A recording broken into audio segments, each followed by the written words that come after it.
नमस्कार दोस्तों, आज के सेशन में हम डिस्कस करेंगे क्लास 9th के सिविक्स का चैप्टर 2 जो कि है what is democracy and why democracy.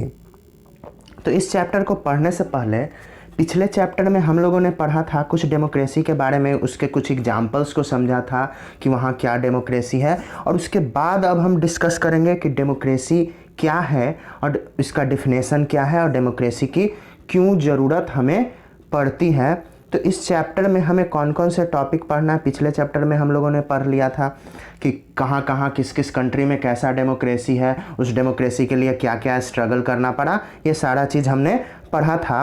और आज हम पढ़ेंगे डेमोक्रेसी के डिफिनेशन को, उसके फीचर्स को, और कौन कौन से मेजर डिसीजन जो हैं इलेक्टेड लीडर्स ले सकते हैं। उसके बाद इलेक्टोरल कंपटीशन, फ्री और फेयर इलेक्टोरल कंपटीशन क्या होता है, यानी निष्पक्ष और स्वतंत्र जो इलेक्शन होता है, लोग उसमें compete करते हैं अदर पार्टी के लोग, वो क्या होता है। उसके बाद 1 पर्सन 1 वोट और 1 वैल्यू क्या है, कि एक पर्सन का एक ही वोट और एक ही अधिकार, इसके बारे में जानेंगे।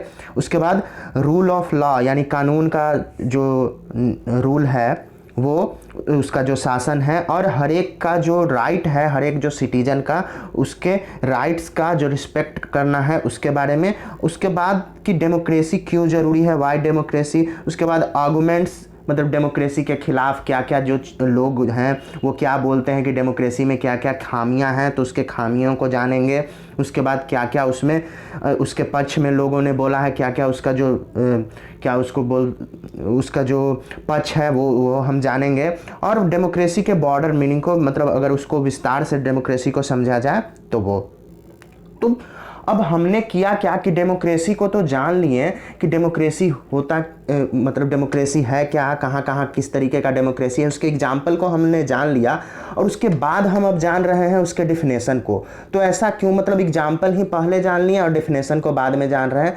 तो ऐसा इसलिए कि अगर आप लोग मान लीजिए कि कोई पेन है या फिर पेन खरीद रहे हैं या फिर और भी कोई चीज़, तो अगर पेन खरीद रहे हैं तो क्या उसका डिफिनेशन आप लोग जानते हैं कि हाँ वो पेन है, उसको किस तरीके से हम डिफाइन करते हैं। तो जब तक हम उसका यूज नहीं करेंगे तब तक हम उसको डिफाइन नहीं कर सकते हैं। और यहाँ भी जब तक हम डेमोक्रेसी का यूज नहीं करेंगे तब तक उसको डिफाइन ही नहीं कर सकते हैं कि हाँ वास्तव में डेमोक्रेसी होता क्या है।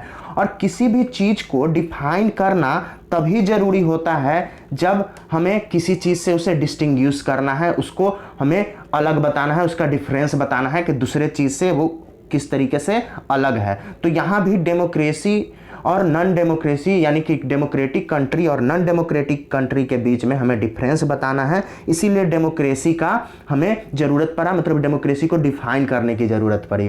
तो अलग अलग जो एस्पेक्ट्स है उसके आधार पर हम डेमोक्रेसी को डिफाइन करेंगे। और अब्राहम लिंकन ने डेमोक्रेसी के बारे में क्या बताया था कि ये जो ऐसा शासन है डेमोक्रेसी जिसमें कि लोग जो हैं वो खुद के द्वारा ही खुद पे शासन करते हैं, यानी कि to the people, by the people and for the people. And democracy is a rule in which people rule himself, यानी कि खुद को वो रूल करते हैं। तो ये तो पॉपुलर हो गया, मतलब पॉपुलर एक तरीके से डिफिनेशन। तो अगर इस डिफिनेशन को अगर हम लेके चलेंगे तो ये तो शुरू में दिया गया डिफिनेशन है, यानी कि ओरिजिन जब हुआ था तभी ये डिफिनेशन दिया गया था। तो सब जगह ये जो डिफिनेशन है उसको हम बिल्कुल सही नहीं बोल सकते हैं, क्योंकि अलग अलग कंट्री में जो डेमोक्रेसी है वो अलग अलग है। तो इसके फीचर्स को भी जानेंगे कि क्या क्या फीचर्स जो हैं वो होने चाहिए, तब हम किसी कंट्री को डेमोक्रेटिक कह सकते हैं। पिछले चैप्टर में हम लोगों ने पढ़ा था कि क्या क्या कॉमन जो चीज़ है, जो अलग अलग कंट्री का हमने एग्जाम्पल देखा था, तो क्या क्या जो बेसिक सिमिलरिटीज़ थी जिसके कारण हम उन कंट्रीज को डेमोक्रेटिक कंट्रीज कह रहे थे।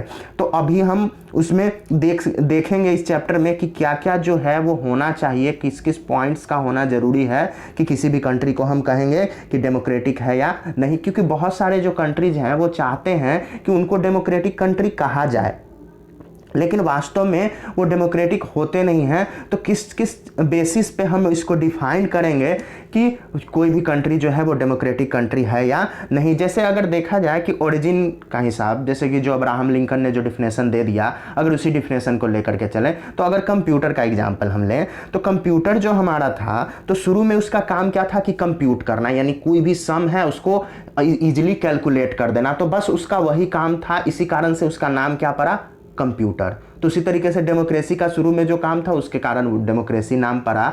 लेकिन और डेमोक्रेसी मतलब उसका 2 वर्ड से बना है, ग्रीक वर्ड, एक है डेमोक्रेट्स और दूसरा ऐसी, मतलब इसमें वैसा रूल जो कि लोगों के द्वारा हो। तो केवल अगर ये पॉइंट को हम देखेंगे तो हमारा डेमोक्रेसी का डिफिनेशन सही नहीं होगा, क्योंकि कंप्यूटर क्या करता है, शुरू में क्या करता था, केवल कंप्यूट करता था, लेकिन उसका ओरिजिन था कि कंप्यूट ये करेगा, इसलिए इसका नाम हम लोग कंप्यूटर रख दिए, कंप्यूटिंग।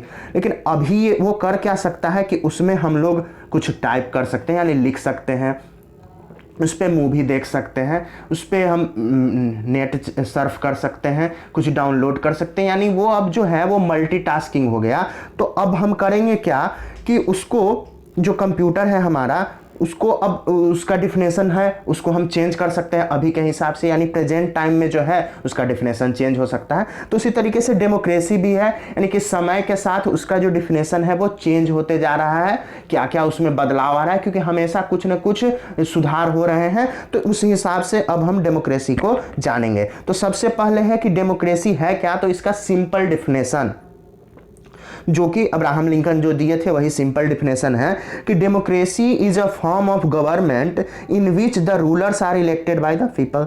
डेमोक्रेसी सरकार का एक ऐसा फॉर्म है जिसमें कि रूलर्स यानी जो शासक हैं उसे वहां के लोग चुनते हैं, यानी खुद से कोई किसी पे शासन नहीं कर सकता है, लोग खुद चुनते हैं कि हाँ ये मेरा रिप्रेजेंटेटिव बनेगा, यानी कि ये जो है हम पे रूल करेंगे। तो ये डेमोक्रेसी का सिंपल डिफिनेशन हो गया। अब क्या क्या फीचर्स हैं, यानी क्या क्या गुण होंगे किसी भी कंट्री में, तो हम उसको डेमोक्रेटिक कंट्री कह सकते हैं। तो सबसे पहला जो फीचर्स है कि जो रूलर्स है वो पीपल के द्वारा इलेक्ट किया जाए, यानी लोग उसको चुने। उसके बाद फ्री और कम्पिटिटिव इलेक्शंस हों, यानी कि जब भी वहाँ चुनाव हो तो स्वतंत्र हो और कम्पिटिटिव, यानी एक कंपटीशन का भावना रहे, यानी कि कुछ पार्टीज वहाँ पे खड़े हों, जब भी इलेक्शन हो तो वो उसमें compete करें। ऐसा नहीं कि केवल एक ही पार्टी खड़ा हुआ और वही जीत गया तो वो इलेक्शन हो गया, तो उसको हम फेयर इलेक्शन नहीं कहेंगे। उसके बाद जो थर्ड फीचर है हमारे डेमोक्रेसी का, यानी कहीं का भी जो डेमोक्रेसी है उसका थर्ड फीचर क्या होगा कि जितने भी एडल्ट हैं, मतलब जो भी युवा हैं, वो किसी भी धर्म के हों, कितना भी शिक्षा प्राप्त किया हो, किसी भी जाति के हों, किसी भी रंग के हों, या फिर वो धन के हिसाब से अमीर हो गरीब हो, कैसे भी हों, सभी का एक वोट होगा और सभी के वोट का जो वैल्यू है वो समान होगा। क्योंकि जो लोग भी रिप्रेजेंट करेंगे, यानी कि जो भी उनके रूलर्स होंगे वो सभी पे रूल करेंगे, नहीं कि केवल अमीरों पे करेंगे या फिर केवल गरीबों पे करेंगे, वो सभी पे रूल करेंगे। इसलिए हर एक एडल्ट जो हैं उनका समान अधिकार होना चाहिए वोट देने में भी, और हर एक के वोट का वैल्यू सेम होना चाहिए। उसके बाद जो भी इलेक्टेड रूलर्स हैं वही डिसीजन लें, और उनका जो डिसीजन है वो भी कॉन्स्टिट्यूशनल लॉ यानी संवैधानिक जो कानून है उसके दायरे में ही रहे, उसके दायरे से बाहर निकल करके वो कोई भी डिसीजन नहीं ले सकते हैं। और जो भी सिटीजन्स का राइट है, यानी कि जो भी वहां के नागरिकों का जो अधिकार है उसका पालन करते हुए ही वो डिसीजन लें, नहीं कि ऐसा डिसीजन ले लिए जिससे कि लोगों को बहुत ज्यादा नुकसान हो रहा है, तो नहीं, उनके अधिकारों का हनन भी नहीं होना चाहिए। उसके बाद जो कानून है उसको शासन का अधिकार होना चाहिए, यानी कि जो भी कानून है उसी के अंदर शासन करना है, ना कि कानून से बाहर निकल के, मतलब अगर हम रिप्रेजेंटेटिव हो गए या फिर रूलर हो गए तो हम अपने मन मुताबिक काम कर रहे हैं, कानून को भी तोड़ रहे हैं, तो ऐसा नहीं होना चाहिए अगर सही में वो डेमोक्रेटिक कंट्री है तो।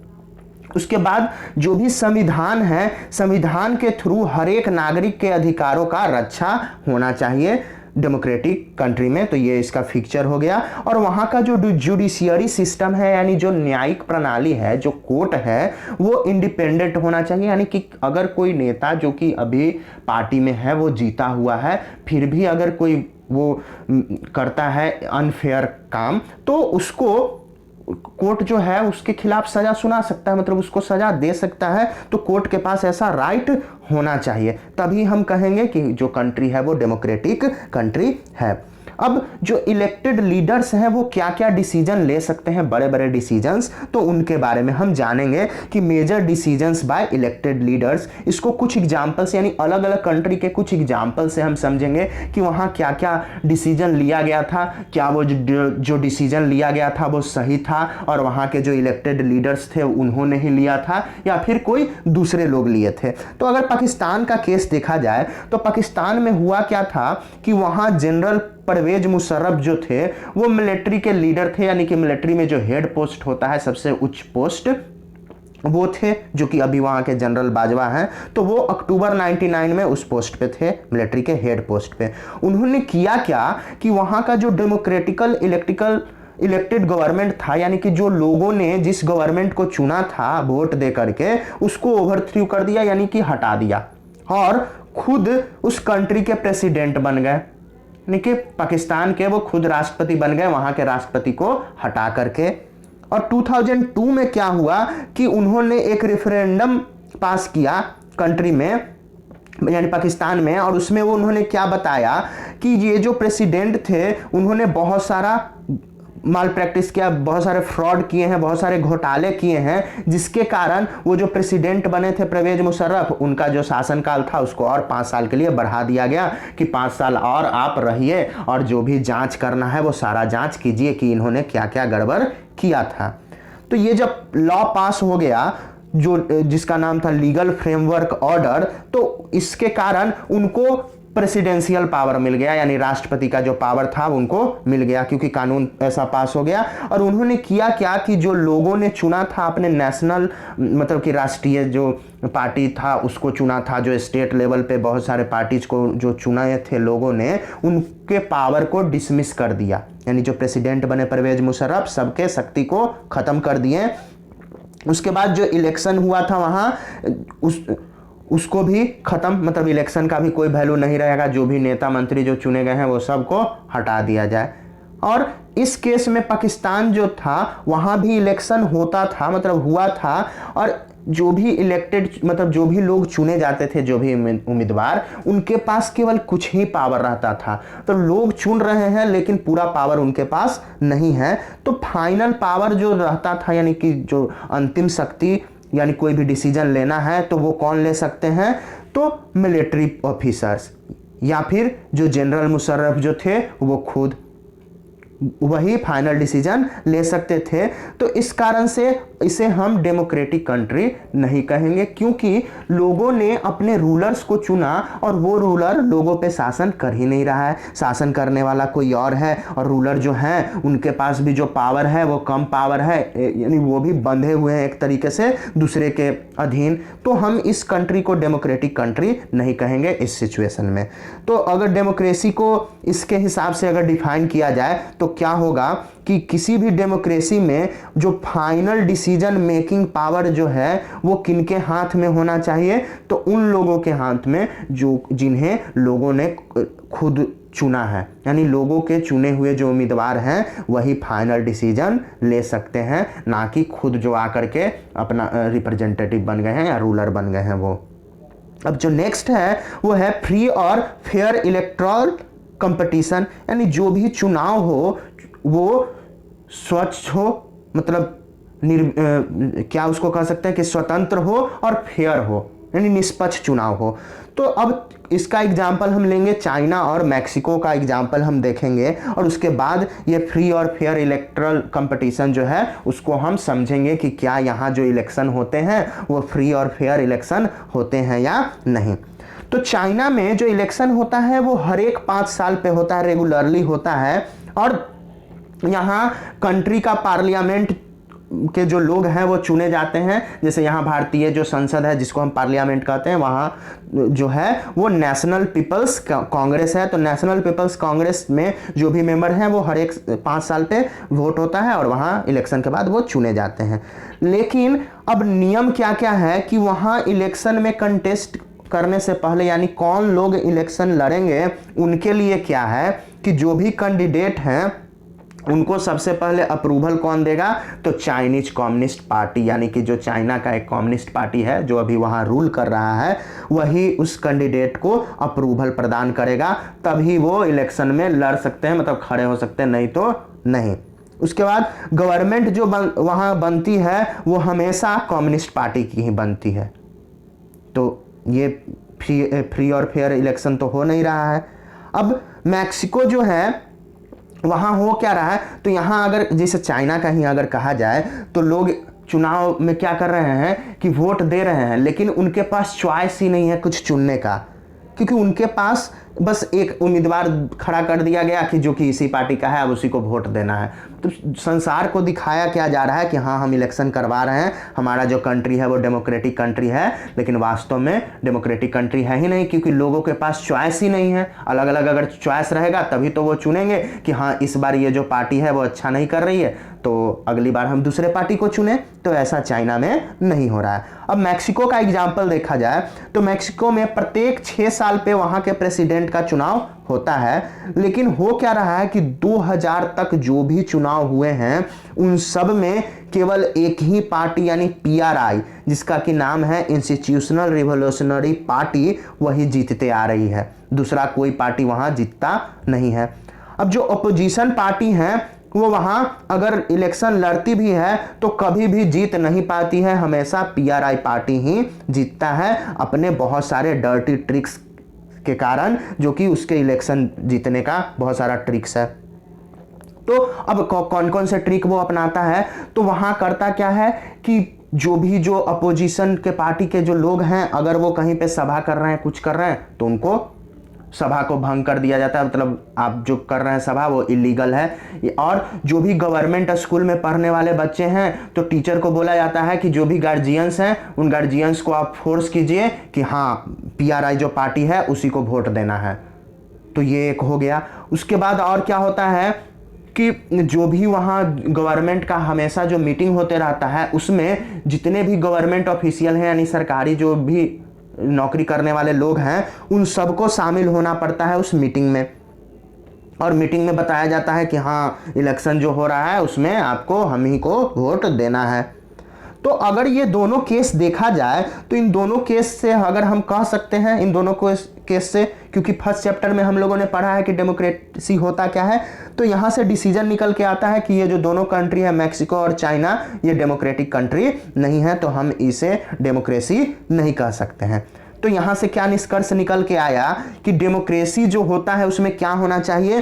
तो फ्री और फेयर इलेक्शन होना चाहिए, यानी कि जो करेंटली पावर में अभी जो वास्तव में अभी जो ऐसे पावर में जो पार्टी है उसका भी उतना ही चांस हो हारने का जितना कि जो अभी पावर में नहीं है, यानी कि सेम चांस हो लूजिंग का। तो ये अगर ऐसा होगा तो वो डेमोक्रेटिक कंट्री होगा। लेकिन अगर चाइना का और मैक्सिको का दोनों का अगर एग्जाम्पल देखा जाए तो चाइना में है कम्युनिस्ट पार्टी हमेशा जीतते आ रही है और मैक्सिको में पीआरआई पार्टी हमेशा जीतते आ रही है, यानी जो अपोजिशन वाले हैं उनको कुछ कभी जीत ही नहीं पा रहे हैं, भले ये कोई कैसा भी काम करें लेकिन यही जीतेंगे।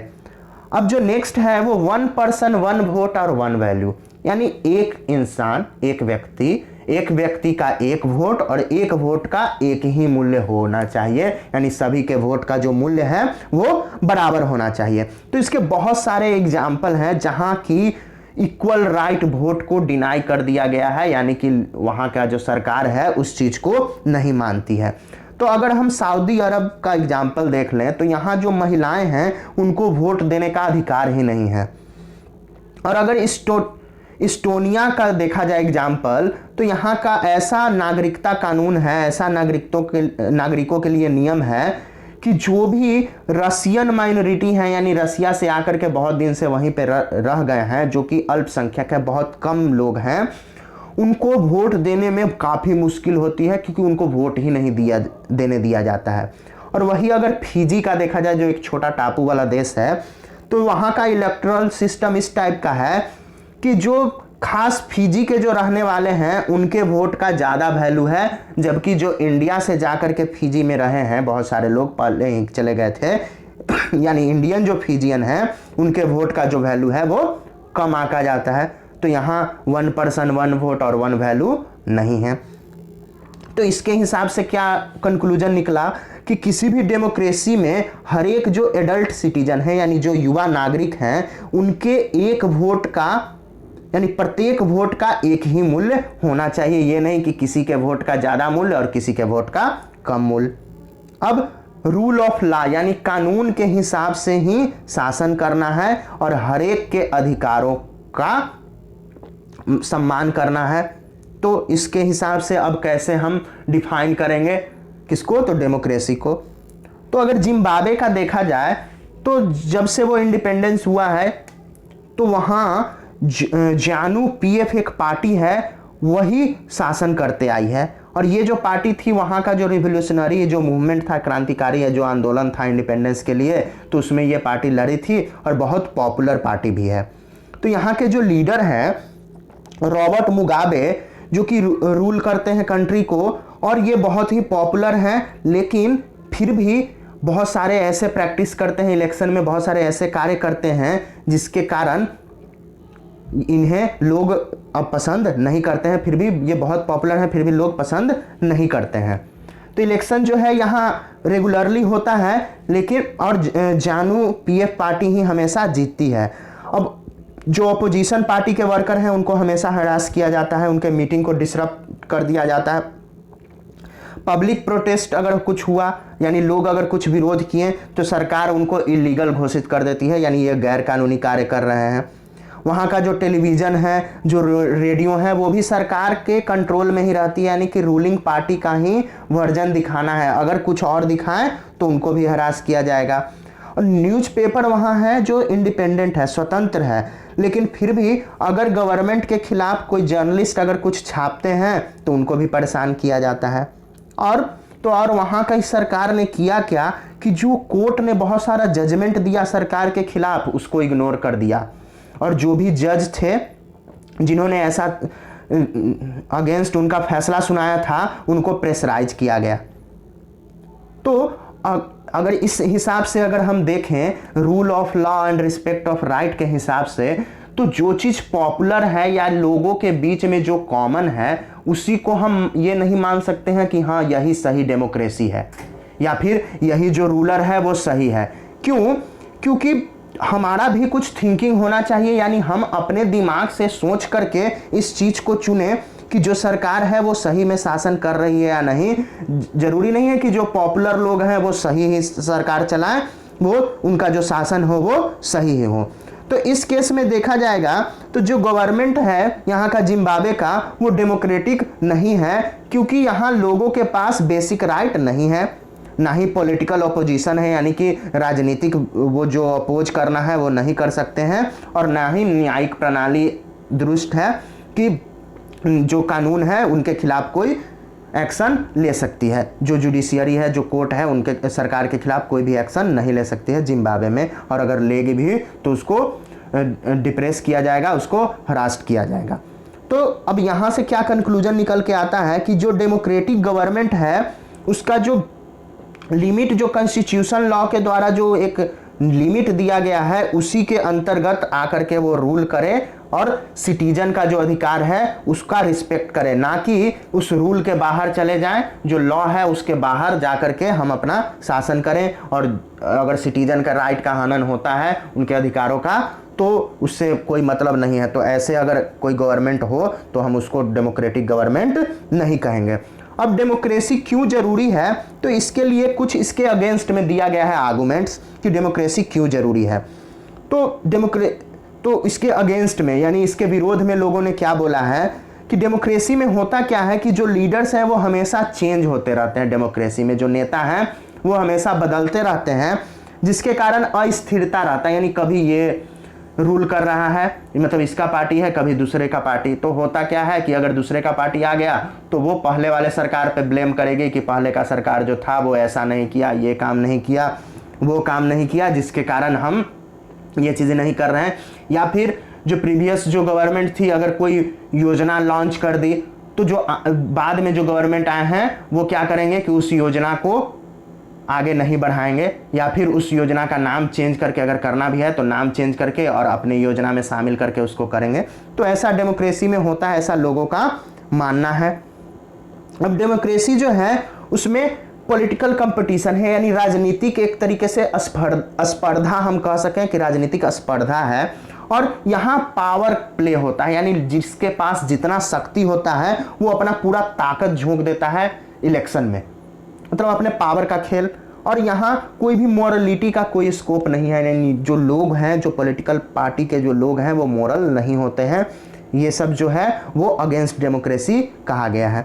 और बहुत सारे जो लोग हैं वो उनको कंसल्ट करना पड़ता है डेमोक्रेसी में, यानी कोई अकेला जो आदमी है वो कोई भी डिसीजन नहीं ले सकता है। इस कारण यहाँ देर होता है, क्योंकि अगर कोर्ट में भी कोई अगर फैसला लेना है तो पहले लोअर, फिर उसके बाद उससे हायर, फिर उसके हायर जाएगा, तो बहुत सारा टाइम लग जाता है, बहुत ही डिले हो जाता है किसी भी चीज़ का फैसला लेने में।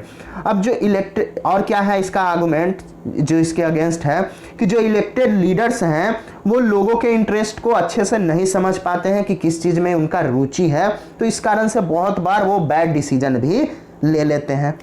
अब और तो डेमोक्रेसी के कारण ही करप्शन बढ़ता है, क्योंकि यहाँ पे इलेक्टोरल कंपटीशन है कि मतलब इस बार हम बने, अगली बार शायद हमारा सरकार न हो, तो इसीलिए वो लोग भ्रष्टाचार करके और जो भी धन वगैरह है वो अपने नाम कर लेते हैं। तो ये एक तरीके से करप्शन का बात हुआ जो कि डेमोक्रेसी के अगेंस्ट बताया गया है। और जो साधारण लोग हैं वो नहीं जानते हैं कि उनके लिए क्या अच्छा है। डेमोक्रेसी का एक ये भी डिमेरिट बताया गया है कि साधारण लोग हैं वो जानते ही नहीं है कि क्या अच्छा है, इसलिए वो डिसाइड भी नहीं कर पाते हैं कि क्या चीज़ है, और जो लोग बता दिए कि हाँ ये है, इसको वोट देना है, उसको दे देते हैं। अब कौन कौन से आर्गुमेंट जो हैं वो डेमोक्रेसी के पक्ष में है कि क्यों जो कंट्री है वो डेमोक्रेटिक कंट्री होना चाहिए। तो कहा क्या गया है कि कोई भी डेमोक्रेटिक गवर्नमेंट जो है वो बेटर गवर्नमेंट होती है, क्योंकि ये मोर अकाउंटेबल फॉर्म ऑफ, मतलब सरकार का बहुत अच्छा ये एग्जाम्पल है, बहुत अच्छा सरकार इसमें होता है, क्योंकि डेमोक्रेसी जो है वो डिसीजन मेकिंग के क्वालिटी को इम्प्रूव करती है, यानी कि अकेले कोई इंसान डिसीजन नहीं ले सकता है, उसमें सभी के पक्ष को समझा जाता है, उसके बाद ही कोई डिसीजन लिया जा सकता है। अब डेमोक्रेसी जो है वो एक मेथड प्रदान करता है जिसके कारण हम लोग क्या कर सकते हैं कि कोई भी जो अंतर है, किसी का जो कॉन्फ्लिक्ट है, कोई विवाद है, उसको अच्छे से डील किया जा सकता है डेमोक्रेसी में। मतलब किसी एक इंसान का पक्ष लिए बगैर दोनों को इक्वल मान करके कोई भी फैसला लिया जा सकता है डेमोक्रेसी में। अब जो डेमोक्रेसी है उसमें लोगों को गौरव प्रदान होता है, मतलब उन्हें लगता है कि जो हमारा रूलर है वो तो हमारे द्वारा ही चुना गया है, तो वो अपने आप को डिग्निटी फील करते हैं।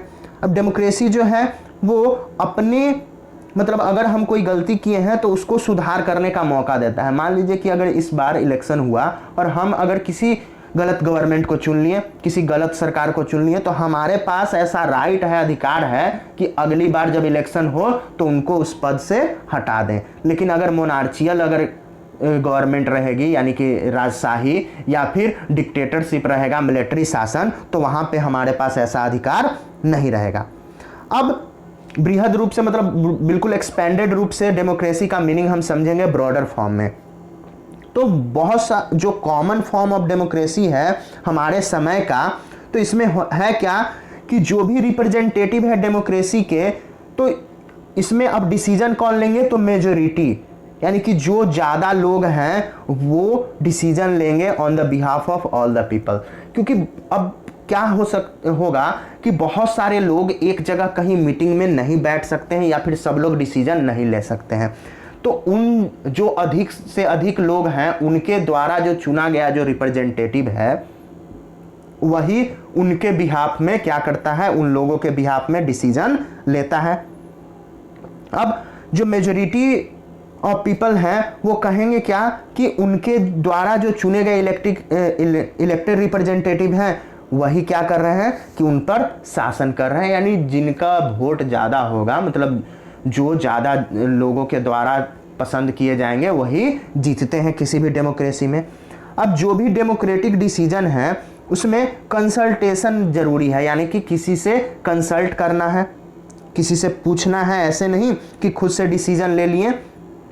और जो भी डिसीजन लिया जाता है उससे सभी लोग अफेक्टेड होते हैं, सभी लोग प्रभावित होते हैं। तो ये डेमोक्रेसी का मीनिंग हो गया ब्रॉडली।